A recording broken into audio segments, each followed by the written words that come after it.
Bonjour à tous, aujourd'hui on va parler des chiffres de vente de Pokémon Company sur l'année fiscale 2022-2023 puisque chaque année ils expliquent combien de cartes ils ont vendues et vous allez voir que cette fois c'est affolant. Juste avant, une info concernant le set Evoli et Yonagaba, donc les 9 évolutions.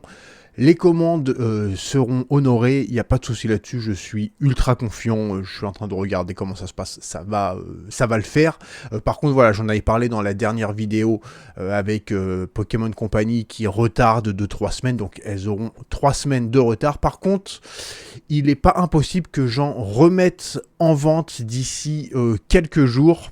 Donc, si jamais tu en veux, n'hésite pas à taper dans la barre de recherche Yonagaba. Tu vas voir le Pikachu et puis le set et puis les packs promo. Et de mettre une alerte restock. Comme ça, dès que j'en remets, tu vas en recevoir. Voilà, c'est des cartes qui partent extrêmement rapidement. C'est pour ça que là, à aujourd'hui, j'ai arrêté les précommandes parce que clairement, j'en avais trop. Voilà, pour la petite info, par exemple, l'année dernière, eBay Japan, ils ont publié une info sur le fait que leur produit qui a été le plus vendu sur toute la plateforme, c'était le Pikachu Yonagaba. Aujourd'hui, on va parler des chiffres de vente de Pokémon Company concernant uniquement les cartes Pokémon. Bien sûr, Pokémon Company ne fait pas que ça, hein. Même ne serait-ce que les deck shield, les sleeves, et puis même tout ce qui ne concerne pas les cartes, hein, les peluches, les figurines, les jeux vidéo, etc. Tout ça ne rentre pas en compte, on va juste parler des cartes Pokémon, de ce qui nous intéresse le plus. Les chiffres de leur déclaration fiscale ont été publiés, donc une année fiscale c'est de mars à mars, et c'est, je pense, partout dans le monde pareil, en tout cas c'est comme ça en France et c'est comme ça aussi au Japon. Pendant l'année fiscale 2022-2023, donc de mars 2022 à mars 2023, Pokémon Company a vendu dans le monde 9,7 milliards de cartes. Je te le dis, de toi à moi, tu es absolument incapable de te représenter ce que ça fait que 9,7 milliards de cartes ou de quoi que ce soit. Même 1 milliard d'ailleurs. Et en fait, même 1 million.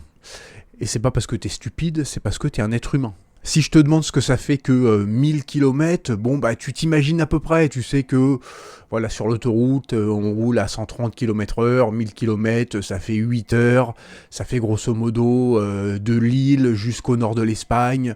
Voilà, on a une idée, mais 1 million de kilomètres, ça fait quoi?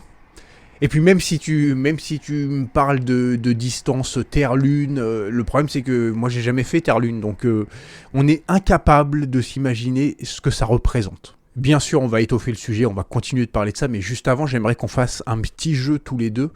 Est-ce que tu peux m'écrire là maintenant en commentaire ce que ça représente 1 million de secondes? Alors tu me dis que ce soit en heures, en jours, en semaines, comme tu veux, tu me dis, voilà, pour toi ça fait quoi 1 million de secondes? Et avant de valider ton commentaire, juste après tu m'écris ce que ça fait 1 milliard de secondes. Ce que ça représente à peu près selon toi. Sans tricher, hein, si tu vas sur Google et tu vas avoir la réponse, c'est pas l'intérêt, mais juste là comme ça, d'instinct. Tu me dis 1 million de secondes, ça fait tant de temps. Et 1 milliard de secondes, ça fait tant de temps. Je suis assez curieux de voir vos réponses. La réponse, c'est que 1 million de secondes, ça fait à peu près 11 jours. Voilà, quasiment 2 semaines. 1 milliard de secondes, ça fait quasiment 32 ans. Pour ce qui est de Pokémon Company, on ne parle pas de 1 milliard de cartes vendues, on parle de 9,7 milliards. Quasiment 10 milliards. On a exactement le même problème d'appréciation quand il s'agit d'argent. Un mec qui est millionnaire ou un mec qui est milliardaire, pour nous, c'est un mec qui gagne très bien sa vie, qui a beaucoup d'argent, qui est à l'aise. Bon voilà, c'est des mecs qui sont riches quoi. Millionnaires, milliardaires, voilà. C'est des mecs qui pèsent dans le game qui ont de la thune. Mais sauf que ça n'a rien à voir. Un mec qui est... Si on prend par exemple les joueurs de foot, ces gens-là sont... Même des joueurs en équipe de France, hein. Ces gens-là sont multimillionnaires et ne gagneront jamais assez d'argent pour être milliardaires. Je me suis renseigné vite fait parce que j'y connais pas grand-chose.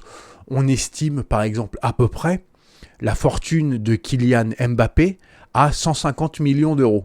C'est énorme. C'est énorme, sauf que il a fait 15% du chemin pour être milliardaire. Il gagnera jamais assez d'argent pour être milliardaire à la fin de sa vie. Petit aparté, avant de rentrer dans le sujet plus précisément, ces 9,7 milliards de cartes qui ont été vendues, c'est uniquement des cartes qui ont été vendues par Pokémon Company.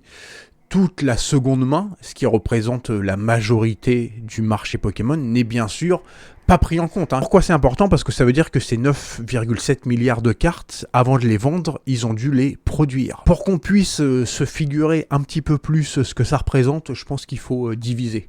Donc 9,7 milliards de cartes vendues sur un an, ça fait à peu près 26 millions de cartes vendues par jour. Alors c'est toujours compliqué parce que 26 millions de cartes, j'ai jamais vu un stock de 26 millions de cartes, je sais absolument pas ce que ça représente. Si on continue de diviser, ça fait à peu près 18 000 cartes par minute. Bon là on peut s'imaginer à peu près. 18 000 cartes, voilà, on peut voir des lots sur eBay ou ailleurs de 10 000 cartes. Donc 18 000 cartes, ça fait 2 fois un lot de 10 000 cartes. Voilà, on voit à peu près ce que ça représente. Bah, c'est ce qu'a vendu et produit en moyenne chaque minute Pokémon Company. Bien sûr, avec mes divisions, ça prend en compte le fait que c'est 365 jours dans l'année, 24 heures sur 24. Hein. Ça ne marche pas comme ça. Hein. Les usines ne sont pas ouvertes 24 heures sur 24. Et puis en plus, il faut avant ça créer les cartes, créer les illustrations. Il faut mettre tout ça dans des boosters, dans des box. Bon.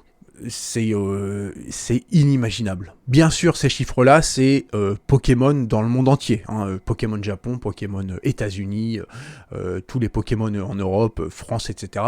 Ça réunit 14 langues. C'est la totalité des cartes qui ont été vendues dans 89 pays différents. Et le dernier chiffre complètement dingue, c'est que la totalité des cartes qui ont été vendues par Pokémon depuis sa création, donc depuis 1995, grosso modo, on est à, grosso modo, 52,9 milliards de cartes.